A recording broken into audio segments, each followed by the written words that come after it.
A warm welcome to the world of my story. All of us have a story to share. Each story is an experience.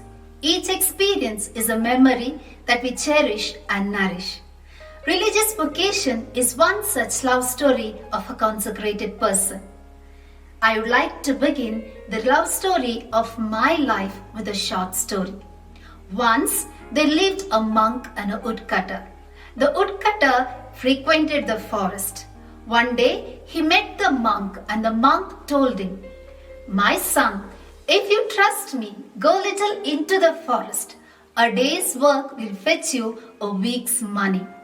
The woodcutter listened to the instruction and he went inside the forest. After a week again the woodcutter came back, met the monk. The monk instructed, "My son, if you go little more into the forest, a day's work will fetch you a month's money." The woodcutter listened. He did as he was instructed. After a month, again the woodcutter came. The monk instructed, "My son, little more deep into the forest. A day's work will fetch you a year's money." The woodcutter went inside with much surprise, thinking, when the monk knew so much of wealth inside the forest, why is he sitting at the entrance? The woodcutter came back, asked the monk, what is that making him to sit at the entrance? So the monk smiled at the woodcutter and said, "My son, if you really trust me, sit under this tree and I will teach you how to be eternally happy. To be an outer winner, you should explore the outer world. To be an inner winner, you should explore the inner world." A short story, but with a great insight. I would like to begin the love story of my life with the introduction to the congregation where I am. It is in 1843 in Kant House, 6 young girls responded simultaneously to the call of God. 6 young peasant girls. Their hearts were bubbling with aspiration, zeal and freedom. God, who saw their heart, took possession of it. The Spirit of God blows where it wills, and it blew on Kant House, taking complete possession of their heart. Our foundresses, they aimed only to be a little sanctuary lamps that burns in the village churches. The congregation stands on the granite of their sacrifice. The tiny mustard seed that was sown in the field of Kant House grew, branched out, spreading its branches far and wide, rendering the service in the field of education, social and medical field. Into this religious life, I began my vocation. It was at the age of 10 when I was studying in 5th standard that a sister asked me, "Sithara, would you like to become a sister?" I did not have sufficient knowledge of what it is to be a religious and to become a sister. So I smilingly said yes. But at the back of my mind, the religious call was very much intact. I was born in a God-fearing and faith-filled family where faith was the daily bread. My father a businessman and my mother a homemaker. I am blessed with 2 younger sisters. Having grown in a faith-filled atmosphere, as a children, it was compulsory for us that we go for mass on every holidays, and family prayer was must. And it is during the family prayer I used to hear my mother constantly praying, "Dear God, you have blessed me with 2 girls. If you wish, you can choose anyone for your service."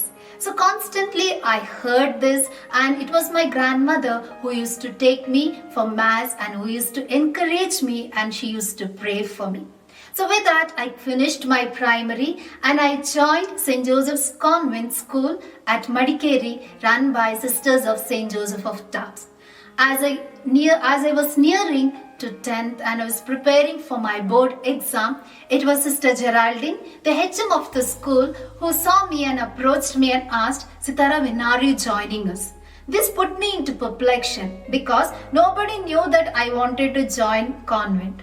When sister asked me, I said, "No, sister." I came home. I narrated all that happened at the school. My father, mother, both of them listened, and finally my father came and told me, Sithara, if you really wish to join, I don't say no. And I took time, 2 days I prayed, and I really took time to decide whether to join. After prayer, I went and told my father that I have the desire to join the convent. Finally, I joined the sisters and I began my religious life. Heard melodies are sweet, unheard melodies are sweeter. I heard so many melodies coming into my life. Some melodies were really attractive, but deep down there was one such unheard melody that kept on ringing its music. It is this melody that kept me going to love more and more God. With this, I left the family with mixed feelings, joy of exploring a new life, pain of leaving my own family members. At the formation, I had a good set of formators. Into their hands, I was just like a clay without any form.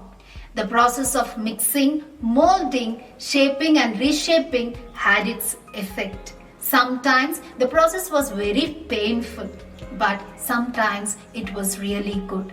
I soon realized that it is when I give up, I grow. Act of pruning is needed for the new shoots to grow. As I continued, it was during my postulancy I received the news of my mother being diagnosed of tumor. That struck me down because at home only my father and a 3-year-old sister. But never once did my father ask me to come back and look after. He only told me, pray, continuously pray that God will heal your mother. And I experienced this as my mother was healed of her sickness. With this trust and confidence, I continued and I made my first profession, having my experiences in various communities. Soon I realized that life is the best school and experiences are best teachers. As I continued, after finishing my studies, I went home for my holidays. I came to know that my parents are undergoing a financial crisis. It was the time for me to decide to be or not to be, to continue my religious life or to quit. But my mother told me, Sithara, never take decisions in haste. Continue to pray. But deep down I felt, how much am I praying but God is not hearing? But a sermon put me down. The sermon was this: we may pray for various intentions, various things, but sometimes we may feel that our prayers are not answered. But that is not the case. God will answer all our prayers in an appropriate time. And I experienced this, that God answered my prayer when my sister got her job, another person to support my family. With this trust and joy, I continued and I was nearing for my final vows. And it was during the time of retreat, a time of discernment, I can say. As I sat for prayer, I had to discern. It's not today is and tomorrow no. As I was discerning the process of my call, a great insight struck me. In a crown that a king wears, so many precious pearls and gems are there. The duty of this pearl is to shine. So I am that precious pearl to be on the crown of my Savior.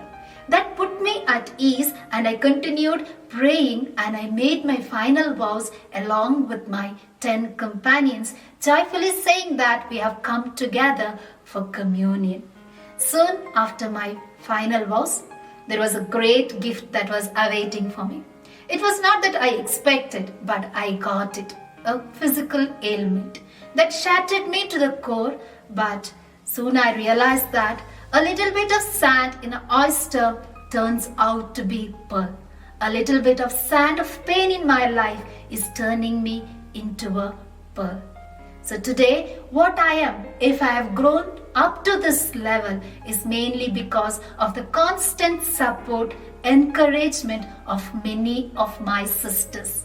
As poet Robert Frost says, 2 roads diverged in an yellow wood. The road that I chose made the decision. So the life that I chose decided my life. The choice was to live a religious life.